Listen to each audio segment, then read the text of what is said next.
জিএসটির exact notification বেরিয়ে গেছে, কোন গুডসের উপর কোন প্রোডাক্টের উপর দাম কমছে এবং কোন প্রোডাক্টের উপর দাম বাড়ছে। সেই নোটিফিকেশন 17 সেপ্টেম্বর অলরেডি পাবলিশ হয়ে গেছে।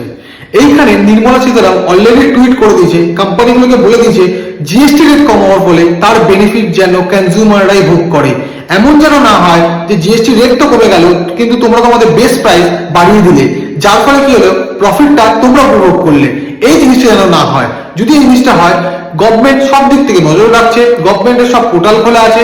যদি তোমাদের কোনো কারণে সেই জিনিসটা হয়ে থাকে তাহলে সেক্ষেত্রে তোমাদেরকে প্রথম ধাক্কায় 10 লাখ টাকা পেনাল্টি চার্জ করা হবে।